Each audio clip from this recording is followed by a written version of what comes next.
Welcome back. Telangana Rising 2047 vision document ను నిన్న CM Revanth Reddy ఆవిష్కరించారు. డిసెంబర్ 8, 9 ఈ రెండు రోజులు కూడా గ్లోబల్ సమ్మిట్ నిర్వహించారు. ఈ గ్లోబల్ సమ్మిట్ లో సుమారు 5,75,000 కోట్ల పెట్టుబడులకు సంబంధించి ఎంఓయూలు కుదిరాయి. అయితే ఈ విజన్ డాక్యుమెంట్ కు సంబంధించి అంటే సర్కార్ విజన్ ఏ విధంగా ఉండబోతుంది, అభివృద్ధికి సంబంధించి, సంక్షేమం సంబంధించి, ముఖ్యంగా పేదరిక నిర్మూలన, వివక్ష లేనటువంటి రాష్ట్రంగా 2047 వరకు నిర్మించాలనేదే, అభివృద్ధి చేయాలనేదే మా లక్ష్యం అని చెప్పేసి అందుకోసమే ఈ విజన్ డాక్యుమెంట్ ను, ఈ ప్రణాళికను ముందుకు తీసుకొచ్చామని చెప్పారు. అండ్ నిన్న దానికి సంబంధించినటువంటి సమ్మిట్ కూడా మనం చూసాము. ఆవిష్కరణ తర్వాత వచ్చినటువంటి ప్రముఖులు, పెట్టుబడి పెట్టినటువంటి వాళ్ళు, అదేవిధంగా ఈ ప్లానింగ్ లో పాల్గొన్నటువంటి వాళ్ళు కూడా మాట్లాడుతూ 2047 కు $3 ట్రిలియన్ దిశగా మనం వెళ్ళాలి అంటే ఇది పెద్ద లక్ష్యమే, బట్ అసాధ్యమైతే కాదు. బట్ విజన్ చూసినట్టయితే డెఫినెట్గా మనం చేరుకోగలం అన్నటువంటి ఆశాభావాన్ని వ్యక్తం చేశారు. అండ్ ప్రస్తుతం తెలంగాణ వృద్ధి విషయంలో ఎలా ఉంది, ఇప్పుడు తీసుకున్నటువంటి ఈ విజన్ డాక్యుమెంట్తో ఏ విధంగా ముందుకెళ్లేటువంటి అవకాశం ఉంది, అందులో ఇంప్లిమెంట్ చేసేటువంటి అంశాలు కావచ్చు, ప్రభుత్వం తీసుకునేటువంటి నిర్ణయాలు కావచ్చు, ఏ విధంగా ఉండేటువంటి టైం ఉంది, అండ్ దాంతోపాటు ఉన్నటువంటి ఈ టైం సరిపోతుందా అంటే ప్రభుత్వాలు మారిన ప్రతిసారి కూడా చాలా రకాల సంక్షేమ పథకాలు మారుతూ వస్తుంటాయి, అభివృద్ధి ప్రణాళికలు మారుతూ వస్తూ ఉంటాయి. ఒక్కోసారి ఒక్కో సెగ్మెంట్ను ఒక్కో స్పెక్ట్రమ్ టైప్లో మనం డెవలప్ చేయాలి అని చూసినప్పుడు ఇటువంటివి 2047 అనేది చాలా పెద్ద లక్ష్యం. అప్పటి వరకు ఇవన్నీ నెరవేర్చడం ఎంతవరకు సాధ్యమవుతుంది మాట్లాడదాం. గెస్టులు కూడా సిద్ధంగా ఉన్నారు. ప్రస్తుతం స్టూడియోలో మనతో పాటు ఉన్నారు దిలీప్ రెడ్డి గారు, వీరు బీఆర్ఎస్ సీనియర్ నాయకులు. నమస్తే అండి దిలీప్ రెడ్డి గారు, welcome to the debate. And Numan గారు, వీరు ఏఐసిసి కోఆర్డినేటర్, సీనియర్ నాయకులు. నమస్తే అండి నుమాన్ గారు, welcome to the debate. And BJP senior నాయకులు శంకరోళ్ల రవికుమార్ గారు. నమస్తే అండి రవికుమార్ గారు, welcome to the debate. Ravi గారు, ముందుగా మీతోనే స్టార్ట్ చేయనా. విజన్ డాక్యుమెంట్ ఆవిష్కరణ, ఆ డాక్యుమెంట్ మీకు ఎలా అనిపించింది? ముఖ్యంగా 13 రంగాలకు సంబంధించి ఎటువంటి ఇంపార్టెన్స్ తో ముందుకెళ్లబోతున్నాం, ఏ అంశాలని ప్రధానంగా తీసుకోబోతున్నాం అనేది ప్రస్తావించారు. అందులో మీకు సబబే ఇవి వర్కౌట్ అవుతాయి, ఇవి వర్కౌట్ అవ్వరు అన్నటువంటి అంశాలు మాత్రమే చెప్పండి. అంటే వాటి గురించి డీప్ గా మళ్ళీ మనం వెళ్దాము. సో ఆ విజన్ కు సంబంధించి, డాక్యుమెంట్ కు సంబంధించి మీ ఒపీనియన్ ఏంటి? ముందుగా మీకు ప్రేక్షకులకి ప్యానెల్ ఉన్న మిత్రులందరికీ కూడా నమస్తే. విజన్ డాక్యుమెంట్ లో ముఖ్యంగా ఒక ముందు పెట్టుకున్నటువంటి కొన్ని విషయాలు, ఒకటి ఆయన డ్రై పోర్టు, బుల్లెట్ ట్రైన్, ఇట్లాంటివి కొన్ని పెట్టుకున్నారు.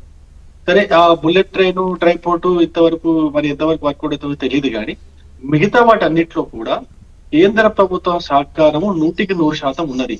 ఉదాహరణకు ఓఆర్ఆర్ తర్వాత ట్రిబుల్ గురించి అయితే విజన్ డాక్యుమెంట్ లో పెట్టుకున్నారో, ట్రిబుల్ సంబంధించినటువంటి వర్క్స్ అన్ని కూడా స్టార్ట్ అయిపోయినాయి. ట్రిబుల్ లో సంబంధించినటువంటి ఆ సౌత్ నార్త్ భూసేకరణ కార్యక్రమానికి కేంద్ర ప్రభుత్వం నుంచి ఇప్పటికే 15,000 కోట్ల రూపాయలు రిలీజ్ అయిపోయింది. ఆ పని నడుస్తా ఉన్నది. అందులో కేంద్ర ప్రభుత్వ సహకారం ఉన్నది.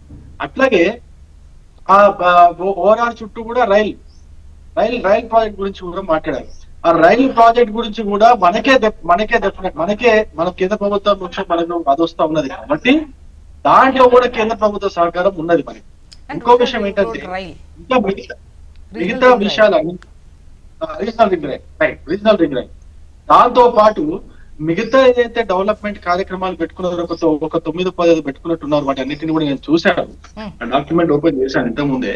అయితే ఏమండి, ఒక్కటన్నా కూడా మనకు పెట్టుకుంటే ఏదన్నా సొంతంగా కాంగ్రెస్ ప్రభుత్వం, నేను నిన్నటి వరకు నేను ఎక్కడ కూడా విమర్శలు చేయలేదు నిన్న, ఎందుకంటే మొత్తం ప్రపంచం నుంచి కూడా మన తెలంగాణ రాష్ట్రానికి, హైదరాబాద్ కి అతిథులు వచ్చి ఉన్నారు. కాబట్టి సో ఒక అభివృద్ధి ధ్యేయంగా, అభివృద్ధి లక్ష్యంగా ఒక సమ్మిట్ జరుగుతుంది. కాబట్టి నేను ఎక్కడ కూడా విమర్శలు చేయలేదు. కానీ ఈ రోజు విజన్ డాక్యుమెంట్ చూసిన తర్వాత నాకు పక్కాగా విమర్శలు చేయాలనిపిస్తుంది. అక్కడికి వచ్చినటువంటి కంపెనీస్ కావచ్చు, అక్కడ ఎక్స్పెక్టేషన్ ఏదైతే ఉండిందో అది కావచ్చు, ఒక్కటి కూడా నాకు సరే, ఇక వేరే విషయాలు మనం మాట్లాడుకుంటూ పోతే అది సెట్ కాదు. కానీ క్లియర్ గా స్పెసిఫిక్ గా వీటి గురించి నేను మాట్లాడతాను. ప్యూర్ రేర్ లో అయితే పెట్టారు, ఎంత జోకేసిందంటే, నాకు డాక్యుమెంట్ ఓపెన్ చేస్తాను ఒక్క నిమిషం, జస్ట్ ఓపెనింగ్ ఇట్. దీంట్లో మనకు అర్థం కాని విషయం knowledge shop, right? Knowledge shop ఈ గేమ్ చేంజర్ ప్రాజెక్ట్స్ అని కొన్ని పెట్టుకున్నారు. దాంట్లో భారత్ ఫ్యూచర్ సిటీ ఒకటి పెట్టుకున్నారు. ఈ భారత్ ఫ్యూచర్ సిటీలో ఇప్పటి వరకు ఏదో ఫార్మా కంపెనీస్ కోసం అయితే ల్యాండ్ అక్వైర్ చేశారో ఆ ల్యాండ్ ఇచ్చినటువంటి రైతులందరూ కూడా కోర్టుకు పోయినారు. కోర్టుకు పోయి కోర్టులో కేసు నడుస్తా ఉన్నది. అది దాన్ని ఎట్లా అది చేస్తారు, అది ఎట్లా గేమ్ చేంజర్ ప్రాజెక్ట్ అవుతుంది అనేది అది ఇంతవరకు కూడా తెలంగాణ ప్రజలందరికీ కూడా అక్కడికి వచ్చిన వాళ్ళకి కూడా డౌట్. ఓవరాల్ గా ఫ్యూచర్ సిటీ అనేది గేమ్ చేంజ్ ప్రాజెక్ట్ అవుతుందనా, లేదంటే ఫార్మా భూములకు సంబంధించి అక్కడ పెట్టేటువంటి పరిశ్రమలకు సంబంధించా?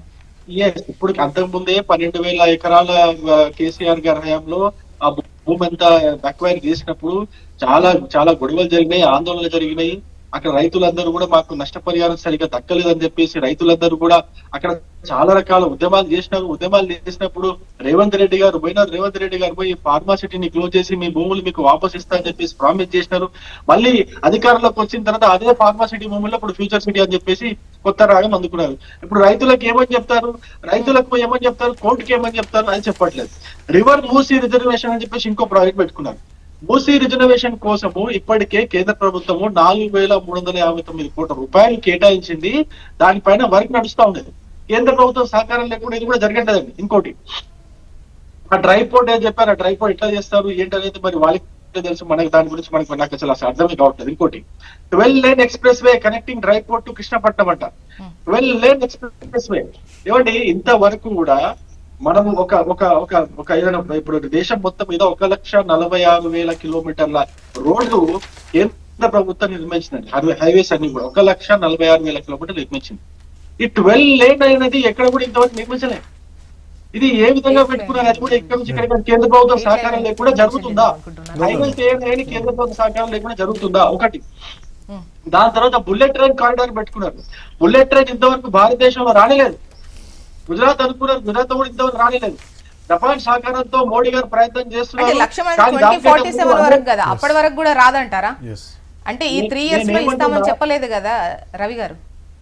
నేను 3 years లో పెట్టుకున్న డాక్యుమెంట్ లో ఏం పెట్టుకున్నారంటే గేమ్ చేంజర్ ప్రాజెక్ట్స్ అని పెట్టుకున్నారు. అప్పటికే 2047 కి నాకు తెలిసి మొత్తం భారతదేశం మొత్తంలో బుల్లెట్ ట్రైన్స్ వచ్చేస్తాయి. ఇక్కడ గేమ్ చేంజర్ ఎట్లా అవుతుంది అంటున్నా. నేను అనే పాయింట్ ఏంటంటే గేమ్ చేంజర్ ఎట్లా అవుతుంది, 2047 కల్లా వచ్చేస్తాయి బుల్లెట్ ట్రైన్స్ మొత్తం ఇండియా మొత్తంలో వచ్చేస్తాయి. 2030 కల్లా 35 కల్లా రావచ్చు. గేమ్ చేంజర్ ప్రాజెక్ట్ ఎట్లా అవుతుంది? గేమ్ చేంజర్ అంటే మీకు దేశంలో ఎక్కడ రాకన్నా ముందు మన దగ్గరకు వస్తే గేమ్ చేంజర్ అవుతుంది. ఇంకో విషయం కూడా చెప్పారు ఇక్కడ, manufacturing zone between ORR and triple R. ఇది చాలా పెద్ద అబ్జెక్షన్ ఉన్నది దీనిపైన. చూడండి, ఎక్కడైనా కానీ ఓఆర్ఆర్ నుంచి ట్రిపుల్ ఆర్ వరకు ఓన్లీ ఫ్యాక్టరీస్, మ్యానుఫ్యాక్చరింగ్ హబ్స్ పెట్టుకొని సర్వీస్ ఓరియంటెడ్ కంపెనీస్ పెట్టుకుంటే దాని తర్వాత రేర్ అని పెట్టుకున్నారు. ఓఆర్ఆర్ ట్రిపుల్ ఆర్ తర్వాత రేర్ అని పెట్టుకున్నారు. అంటే రూరల్ అగ్రికల్చర్ ఎకనామిక్ జోన్ కింద పెట్టుకున్నారు. ఈ రేర్ లో మొత్తం ఓన్లీ అగ్రికల్చర్ జరగాలి. ఇప్పుడు నేను ఎగ్జాంపుల్ ఒక ఉదాహరణ చెప్తానండి. నేను ఇప్పుడు మక్తల్లో ఉన్నా, మా నియోజకవర్గం మక్తల్. మాది ఆల్మోస్ట్ కర్ణాటక బార్డర్ వచ్చిన తర్వాత అక్కడ నుంచి ఇక్కడ నుంచి అసలు ఇప్పటి వరకు ఎటువంటి డెవలప్మెంట్ జరగలేదు. ఇట్లా డెవలప్మెంట్ జరగకపోతే రేపు పొద్దున ఇక్కడ ఉన్నటువంటి యువత, చదువుకున్నటువంటి యువత ఇక్కడ నుంచి హైదరాబాద్ వచ్చి హైదరాబాద్ లోనే వీళ్ళు ఉద్యోగాలు వెతుక్కోవాలా, హైదరాబాద్ లోనే వీళ్ళు ఇక్కడ మన ఉపాధి వెతుక్కోవాలా. ఇక్కడ లోకల్లో ఉపాధి దక్కే అవకాశం లేదా? 2047 వరకు కూడా అవకాశం లేదా? 2047 వరకు కూడా ఈ భక్తుల ప్రాంతము, నారాయణపేట జిల్లా ప్రాంతం ఇదంతా కూడా ఇంకా వెనుకబడిన ప్రాంతం లాగానే ఉండాలా? నేనేమంటున్నా, పాలన అనేది డిస్ట్రిబ్యూట్ అవ్వాలా, ఇది విభజన జరగాల, అభివృద్ధి కూడా విభజన జరగాలి. అభివృద్ధి అనేది ఎప్పుడైతే విభజన జరుగుతుందో అప్పుడు మొత్తం 4 మూలల రాష్ట్రం యొక్క 4 మూలల అభివృద్ధి జరిగితే ఎక్కడ వాళ్ళు ఎక్కడ సెట్. నేను 2047 విజన్ మైండ్ లో పెట్టుకొని చెప్తున్నాను. అదే కదా అండి, 3 zones ను కూడా 3 zones డివైడ్ చేసి డెవలప్ చేయాలి, రాష్ట్రం మొత్తం కూడా డెవలప్ చేయాలి అంతే విధంగా అనేదే కదా మీరు చెప్పిందే. వాళ్ళు కూడా అదే ప్రణాళికలు అది ఒకటి పెట్టారుగా. ఏమంటున్నా, నేను మక్తల్ ఒకటండి, మక్తల్ ఒక నారాయణపేట జిల్లా ఒకటండి, బార్డర్ స్టేట్. ఆదిలాబాద్ జిల్లా అండి, బార్డర్ స్టేట్. ఇట్లా మనకు మన మైపాల్ ఉంది, బార్డర్ స్టేట్. ఈ బార్డర్ స్టేట్ లో అభివృద్ధి ఏం చేయరా? అక్కడ కంపెనీలు స్థాపించరా? అక్కడ పరిశ్రమలు స్థాపించరా? అక్కడ చదువుకున్న యువతకి మీరు ఉపాధి కల్పించరా? అక్కడ కేవలం వ్యవసాయం చేసుకోవాలా? నేను ఏమంటున్నా, అభివృద్ధి అనేది ఈ రాష్ట్రం యొక్క 4